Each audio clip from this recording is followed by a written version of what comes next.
Mes chers amis, en cette période de confinement, la dracha traditionnelle du Shabbat est mise entre parenthèses.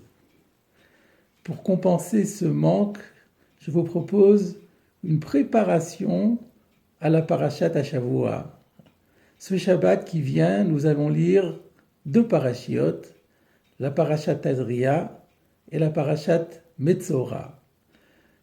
Il est clair qu'en cette période de pandémie, ces deux parashiotes revêtent un relief particulier dans la mesure où, s'appuyant sur la Bible et le Talmud, nos maîtres sont tous d'accord pour dire que les plaies de Tsara'at, qu'on traduit par la lèpre, qui sont des affections qui touchent la peau ou le textile ou les maisons, et qui constituent la quintessence de ces deux parashiotes, sont en fait des signaux qui sont adressés par Akadosh Baruch Hu à celui qui en souffre, pour lui dire qu'il y a des comportements répréhensibles de sa part dans le domaine de la morale, dans le domaine religieux et spirituel, et qu'il doit corriger ses errements. La leçon qui en découle de manière plus générale est que lorsqu'on est confronté à la maladie, il y a toujours deux combats à mener. Un premier combat qui est naturel, qui est technico-médical, d'ordre thérapeutique, physique, et il y a un combat métaphysique, un combat religieux et spirituel. Mais le point sur lequel je voudrais m'attacher aujourd'hui, c'est le lien qui existe entre la paracha de Tazria et la paracha de Metzora. Tazria fait référence à la femme qui conçoit et accouche d'un garçon ou d'une fille, et Metzora, comme nous l'avons dit, c'est le symbole de ces affections dermatologiques ou textiles ou des maisons.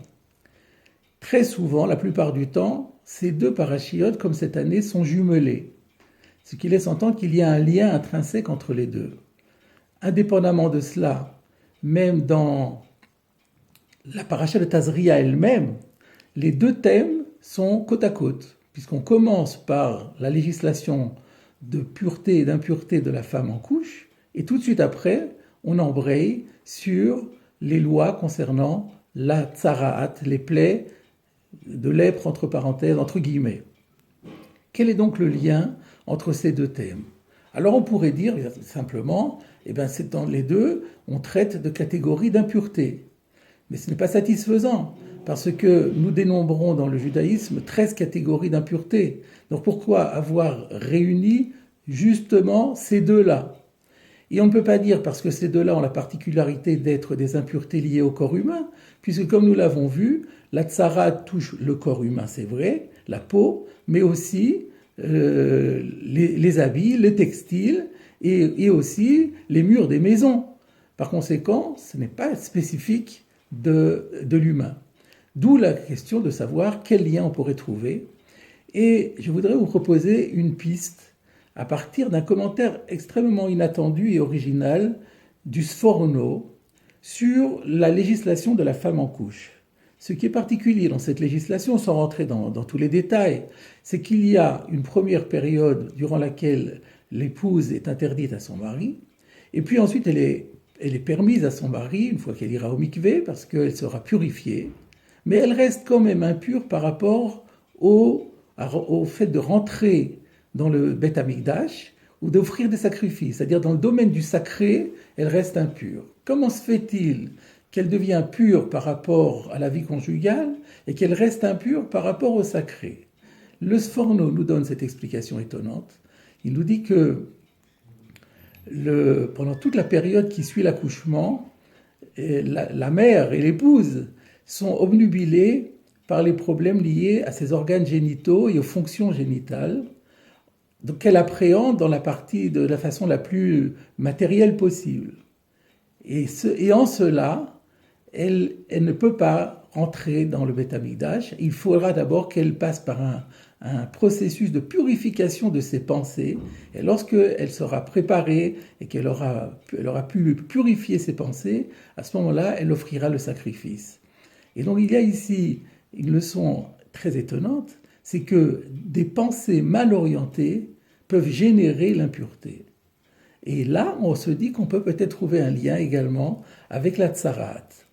Rappelons que le Chafetz Chaim a soulevé la question de savoir comment il se fait que ce soit la parole du Kohen qui soit source, qui crée l'impureté ou qui crée la pureté face à la plaie. Car effectivement, dans le texte, ce qui est dit dans le texte, c'est que non seulement c'est le Kohen qui est chargé de faire le diagnostic et de faire le traitement, et ça on le comprend bien puisque nous avons dit en introduction que l'enjeu de ces maladies, c'est un enjeu moral. Mais ce qui était tout à fait étonnant, c'est que lorsque le Kohen pose son diagnostic, eh bien, l'impureté n'est pas déclarée rétroactivement à partir du moment où la plaie est apparue. L'impureté n'est déclarée qu'à partir du moment où le Kohen a prononcé les mots du diagnostic. Et ceci pour l'impureté. Et de la même façon, lorsqu'il va vérifier, il va revoir la plaie, il va déclarer que la plaie est pure.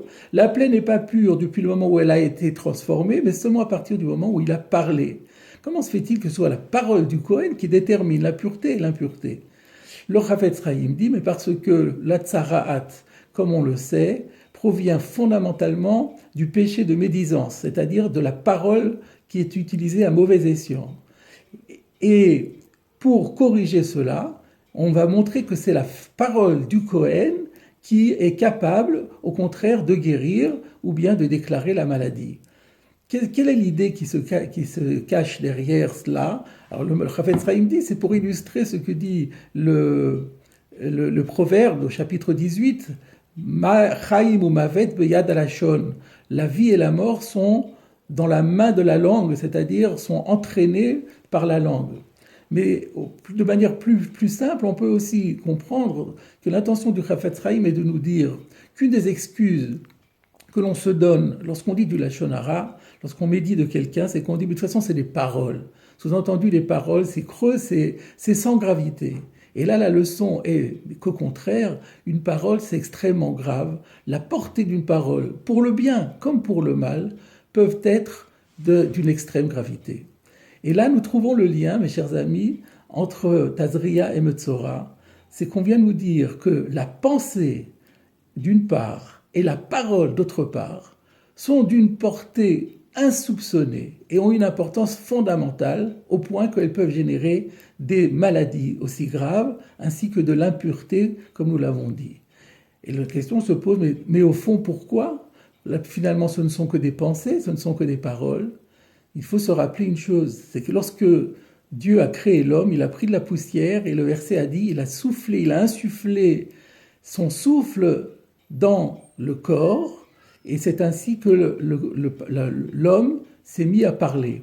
Et ainsi, nous constatons que lorsqu'on dit que l'homme est à l'image de Dieu, qu'est-ce qui fait que l'homme est à l'image de Dieu? C'est d'une part sa pensée, donc qui provient directement du souffle divin, et la parole qui est au carrefour de la pensée et du corps. Donc ce sont ces deux dimensions de la parole et de la pensée qui sont l'essence même de l'humain et qui nous caractérisent comme étant ressemblants à Dieu. Et de là, nous comprenons pourquoi il est tellement important de faire attention à la manière dont nous pensons, au contenu de nos pensées et à la manière dont nous parlons et au contenu de nos paroles. Parce que lorsque nous fautons dans le domaine de la pensée ou de la parole, nous fautons dans ce qu'il y a de plus essentiellement humain. Et à contrario, chaque fois que nous disons une bonne parole ou que nous avons des pensées positives qui vont dans le sens du service d'Hachem, alors nous donnons toute sa plénitude à notre dimension humaine. Shabbat Shalom, à très bientôt.